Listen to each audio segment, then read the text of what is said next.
Dear students, welcome in class 10th math lesson. I am starting chapter number 1, which is real numbers. Real numbers is a set of two numbers. First is rational number,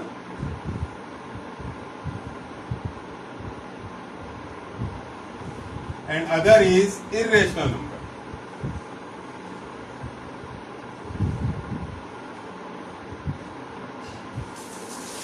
real number दो प्रकार की numbers का set है. पहला number है rational number और दूसरा है इरेशनल नंबर. ये दोनों मिलकर रियल नंबर्स का सेट बनाते हैं.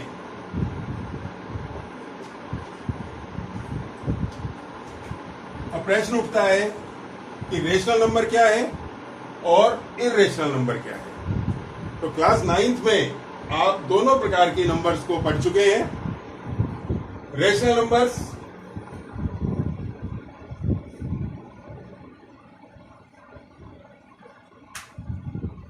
are numbers which are represented by P upon Q, and P and Q are from integers and Q is not equals to 0. P और Q दोनों इंटीजर्स में से होना चाहिए और Q जो डिनोमिनेटर है वो 0 नहीं होना चाहिए. साथ ही हमने रेशनल नंबर को एक दूसरी डेफिनेशन के रूप में भी इसको एक्सप्लेन किया था, जिसमें हमने डेसिमल नंबर लिया था.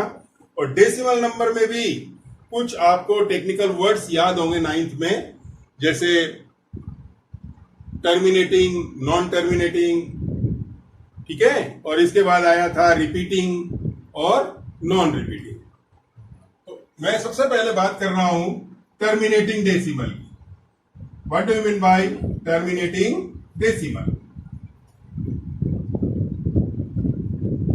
टर्मिनेटिंग डेसिमल वो डेसिमल होते हैं जिनका डिवीजन प्रोसेस फिनिश हो जाता है, जिसमें रिमाइंडर कुछ पॉइंट्स, कुछ डेसिमल के प्लेसेस के बाद में वो जो रिमाइंडर होता है वो खत्म हो जाता है, एंड हो जाता है उसका. फॉर एग्जांपल मैं ले रहा हूं 1/2, 1 डिवाइडेड बाय 2. अगर मैं इसका 1 में 2 से डिवाइड करूं तो मुझे क्या मिलेगा? 0.5 मिलेगा. क्यों? क्योंकि इसका रिमाइंडर फिनिश हो गया आगे. मैं एक और ले लेता हूं 1/8. मैं 1 डिवाइडेड बाय 8 करूं तो मुझे मिलेगा 0.125. मतलब डेसिमल के 3 प्लेस के बाद में इसका जो रिमाइंडर था वो फिनिश हो गया. तो ये जो दोनों आए ये टर्मिनेटिंग डेसिमल के एग्जांपल है. और टर्मिनेटिंग डेसिमल जो होती है वो रेशनल नंबर में काउंट होती है. आप देख सकते हैं P upon Q, P upon Q. ये दोनों आपके इंटीजर्स में से लिए हुए हैं. यहां माइनस भी हो सकता है और प्लस भी हो सकता है. इंटीजर में भी पॉजिटिव और नेगेटिव बोथ. मैं लेता हूं नॉन टर्मिनेटिंग डेसिमल. तो नॉन टर्मिनेटिंग डेसिमल क्या है?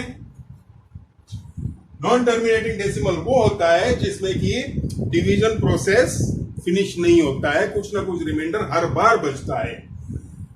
वो कौन कौन से हैं? फॉर एग्जांपल मैं लेता हूं 1/3. अगर मैं 1 में 3 से डिवाइड करूं तो मुझे मिलेगा 0.33 9, 3 9. ये कंटिन्यूली चलेगा और ये आएगा 0.3 बार. इसको हमने 9th क्लास में देखा था. इसको हम ब्रीफ करके बार में लेते हैं. ऐसे ही मैं लेता हूं 1/6 तो मुझे मिलेगा 0. आप करके देखना इसका लॉन्ग डिवीजन प्रोसेस सिंपली है. 1 डिवाइडेड बाय 6, 1 और कितना आएगा 6 6 6 एंड सो ऑन. इसका मिलेगा 0.1. 1 तो रिपीट नहीं हो रहा है लेकिन बार बार 6 इनफाइनाइटली रिपीट हो रहा है. तो 6 के ऊपर मैंने लगा दिया बार. तो ये है नॉन टर्मिनेटिंग डेसिमल। अब नॉन टर्मिनेटिंग डेसिमल है तो इसको आप थोड़ी सी क्वालिटी देखो तो नॉन टर्मिनेटिंग तो है क्योंकि इसका डिवीजन प्रोसेस एंड नहीं हो रहा, फिनिश नहीं हो रहा है, लेकिन यहां जो डिजिट्स आ रहे हैं वो आप देख सकते हैं ये रिपीट हो रहे हैं। देखो ये रिपीट हो गया 666, यहां 3333 रिपीट हो गया। These two numbers are the example of non-terminating decimal but repeating decimal. Non-terminating but repeating decimal is called also rational number. मतलब non-terminating decimal और repeating हो तो वो भी रेशनल नंबर में काउंट होती है। अब प्रश्न ये उठता है कि इर्रेशनल नंबर क्या है? तो इर्रेशनल नंबर वो नंबर होती है जो नॉन टर्मिनेटिंग तो हो और साथ में क्या आ जाए, नॉन रिपीटिंग भी हो जाए। तो दोनों नॉन नॉन जब वर्ड लग जाता है तो वो ये वाली नंबर बनती है। और ये वाली नंबर कौन सी होगी? मान लेते हैं 1.10110001 आप देख सकते हैं यहां इसका डेसिमल प्रोसेस खत्म नहीं हो रहा है, डेसिमल कंटिन्यू चल रहा है। और साथ में इसमें जो डिजिट्स आ रहे हैं डेसिमल के जो डिजिट्स आ रहे हैं वो क्या है, कोई उनमें कंटिन्यूटी नहीं है, कोई रिपीटिंग नहीं हो रहा है। आप कहेंगे 111 रिपीट तो हो रहा है, लेकिन 111 रिपीट तो हो रहा है, लेकिन वो कैसा है, उसमें कोई रेगुलरिटी नहीं है, नियमितता नहीं है। तो यहां इनमें नियमितता थी, इनमें अनियमितता है, इरेगुलरिटी है। इरेगुलरिटी होने के कारण ये जो एग्जाम्पल है ये किसका होगा, इर्रेशनल नंबर का होगा। इर्रेशनल नंबर के रूप में हम लेते हैं √2, √3। इनको जब एक्सपेंड करते हैं तो 1.414 और इसमें नॉन रिपीटिंग आता है, नॉन टर्मिनेटिंग तो है, नॉन रिपीटिंग 1.732 और नॉन टर्मिनेटिंग और नॉन रिपीटिंग आता है। और पाई की वैल्यू जो हम लेते हैं 3.14 और ये भी कई स्थानों तक साइंटिस्ट्स ने और मैथमेटिशियंस ने निकाली है पाई की वैल्यू भी। ये भी नॉन टर्मिनेटिंग और नॉन डेसिमल, नॉन टर्मिनेटिंग और नॉन रिपीटिंग डेसिमल है, इसलिए ये इर्रेशनल नंबर के एग्जाम्पल है। ये आपका 9th क्लास का थोड़ा बेसिक्स था जो मैंने थोड़ा सा क्लियर किया है। 10th क्लास में 1.1 सीबीएसई ने इसको डिलीट कर दिया है 1.1 एक्सरसाइज को, इसलिए मैं शुरू कर रहा हूं 1.2 एक्सरसाइज से। और 1.2 एक्सरसाइज शुरू हो रही है प्राइम फैक्टर्स से। तो आप प्राइम नंबर्स को जानते हैं, what do you mean by prime number? Prime number are those numbers which are divisible by 1 and itself only। जो 1 और itself दोनों से डिवाइड होता हो वो प्राइम नंबर है। प्राइम नंबर का एक डेफिनेशन और भी है कि prime numbers have 2 factors only, 1 and itself। 2 factor होते हैं। फॉर एग्जाम्पल मैं लेता हूं 2 के 2 ही फैक्टर है, 1 एंड 2 itself। 3 का भी 1 और itself। और किसी नंबर से ये डिवाइड कंप्लीटली नहीं होते। 5 1 and itself। 7 1 and itself। itself means ये खुद नंबर। इसके बाद कौन सा नंबर आएगा? 11 1 11। इसके बाद कौन आएगा? 13 1 13। इसके बाद कौन आएगा? 17 1 एंड 17। 19 1 एंड 19। तो ये सारे प्राइम नंबर्स के एग्जांपल है।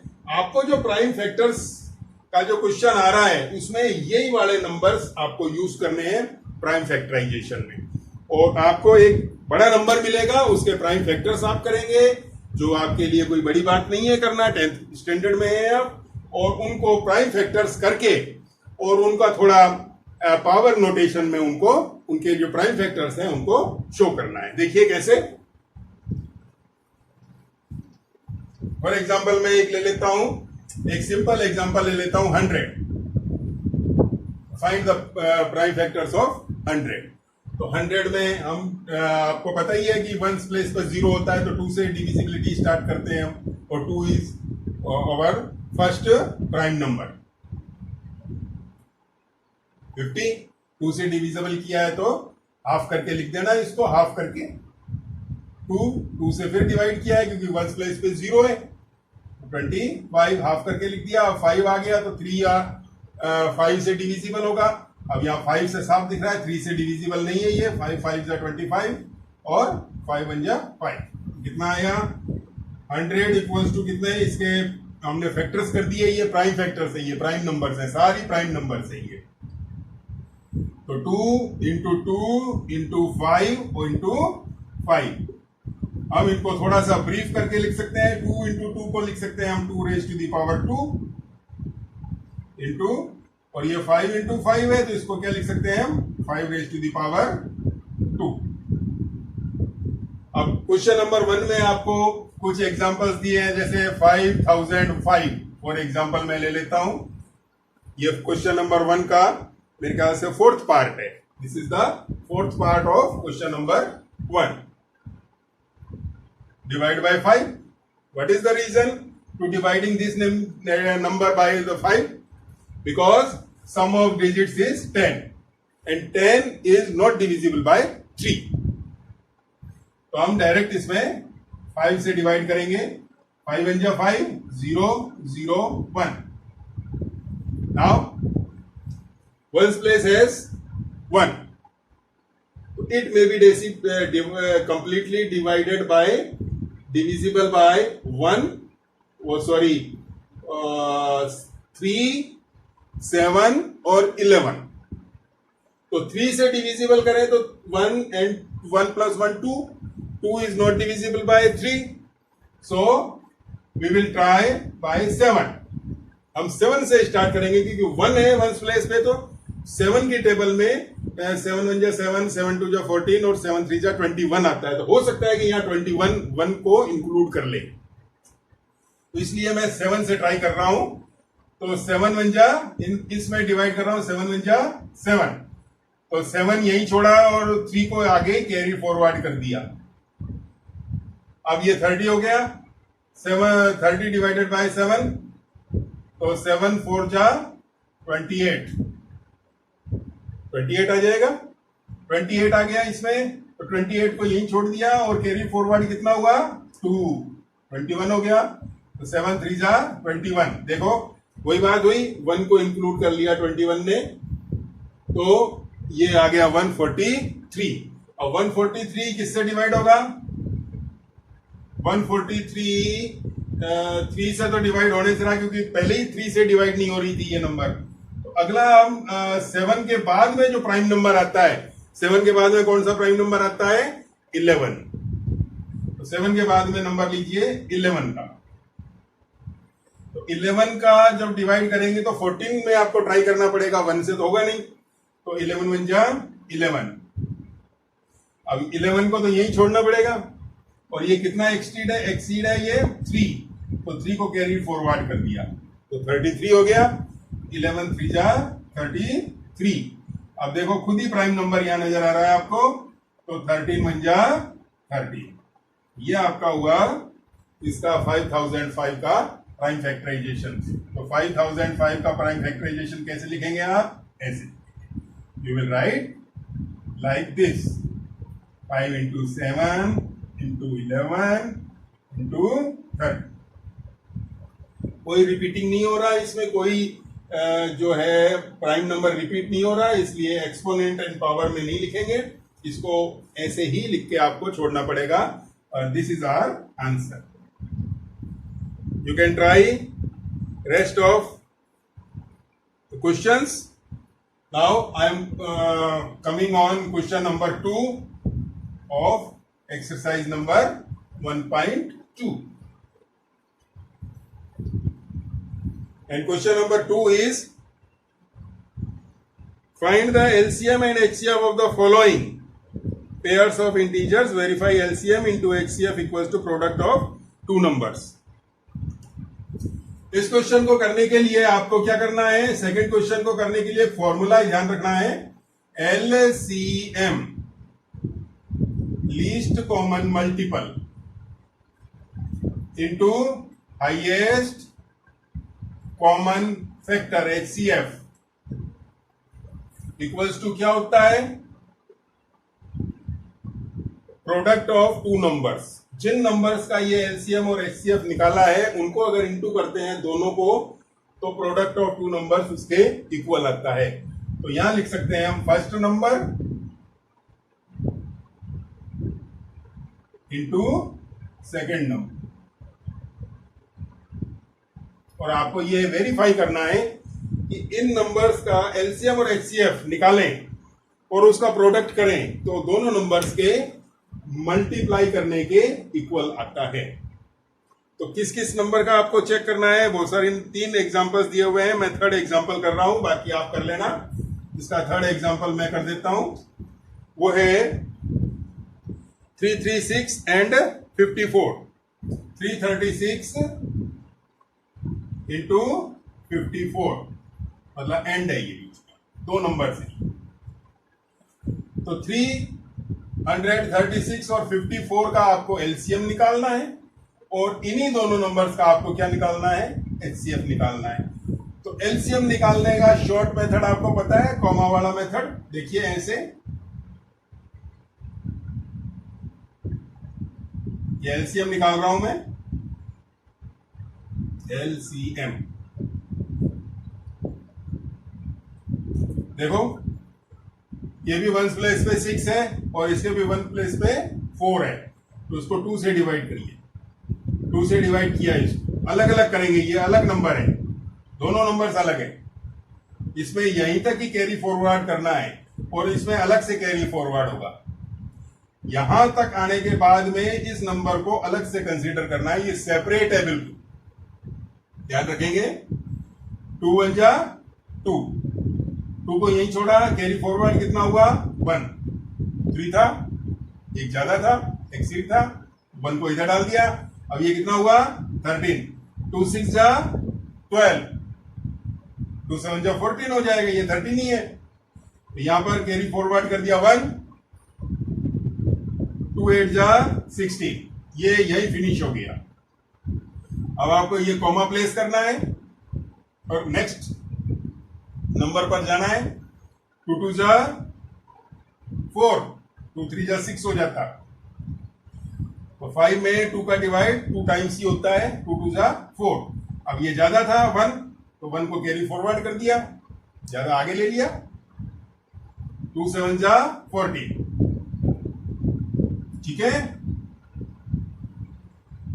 अब देखिए ये इवन है और ये ओड आ गया है, तो जब तक इवन चल रहा है तब तक हम 2 से ही करेंगे, इसको एज इट इज कॉपी करेंगे।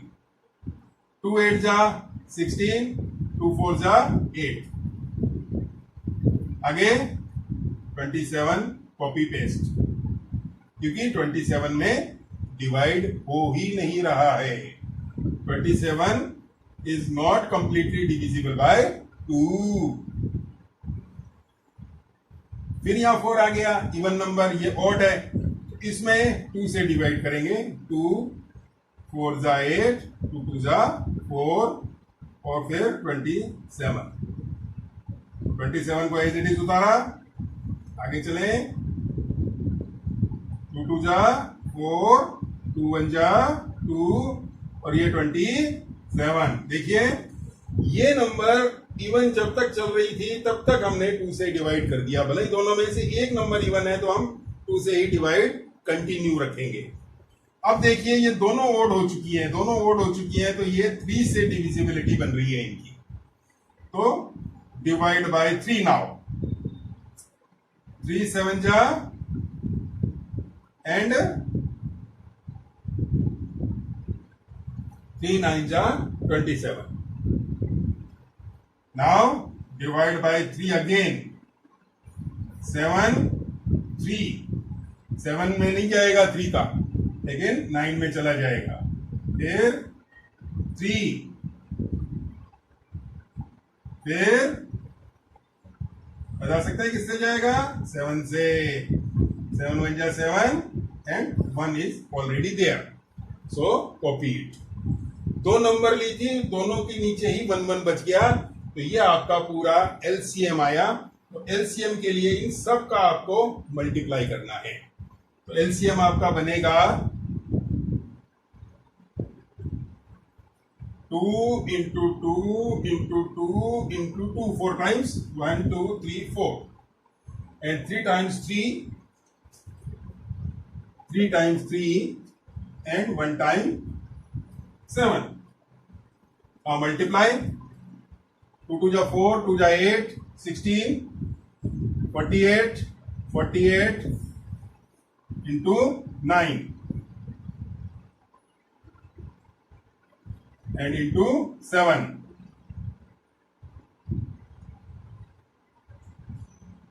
ये आया आपका 3024. 3024 is the LCM of both numbers. Now find the HCF. HCF क्या होता है? हाईएस्ट कॉमन फैक्टर होता है. तो हाईएस्ट कॉमन फैक्टर निकालने के लिए, HCF निकालने के लिए हम क्या करते हैं? देखो, अलग अलग दोनों का प्राइम फैक्टराइजेशन कर लीजिए. 336 का प्राइम फैक्टराइजेशन जैसे क्वेश्चन नंबर 1 में किया था, अलग अलग करना है. 2 से 2 1 जा 2, 2 6 जा 12, 13 था, 2 8 जा 16. ठीक है, हाफ हाफ करते जाओ.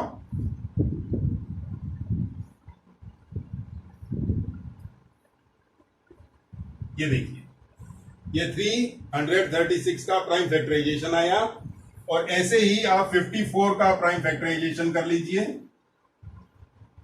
2 2 जा 4, 37 आ गया बच्चों. आप किसका लिखेंगे? अब 3 का. 3 9 जा 27, 3 3 जा 9. अब इनमें HCF के लिए आपको क्या करना है? कॉमन देखना है. देखिए, यहां 2 कॉमन आ गया एक. HCF आप निकालने जा रहे हैं इन दोनों नंबर्स का. तो first common factor is 2 and other is 3. बस एक तो 2 कॉमन फैक्टर आया, एक 3 कॉमन फैक्टर आया. यहाँ 3 टाइम्स 2 है, यहाँ है ही नहीं. यहाँ 2 टाइम्स मोर 3 है तो और है ही नहीं. 7 यहाँ पर है और यहाँ नहीं है. तो इसका HCF कितना आया बच्चों? 6. ठीक है. अब आपको ये चेक करना है कि LCM आपने जो निकाला ये और HCF आपने निकाला ये, इन दोनों का मल्टीप्लाई इन दोनों नंबर्स के मल्टीप्लाई के इक्वल है. और ये इक्वल आता है क्योंकि ये वेरीफाइड फॉर्मूला है पहले से ही. लेकिन आपको इस एग्जांपल के थ्रू इसको चेक करना है कि ऐसा होता है कि नहीं होता. तो देखिए, अभी कर लेते हैं. ये आप उतार लेना.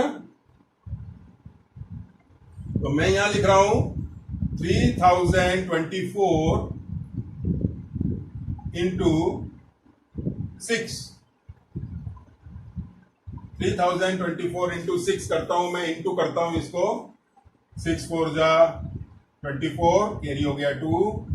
6 2 जा 12 प्लस 2 14 एंड 6 3 जा 18. 18,144.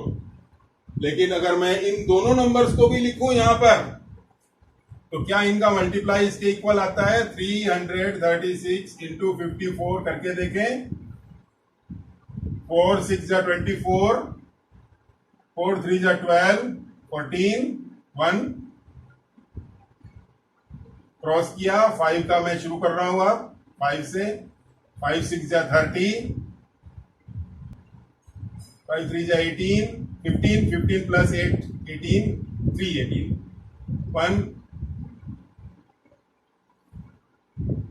4 4 1 18. देखिए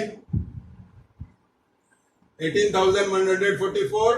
और यहां भी 8 प्लस 3 1 11 आ गया. 7 प्लस 1 6 प्लस 7 1 7 प्लस 1 8. और ये 18,144.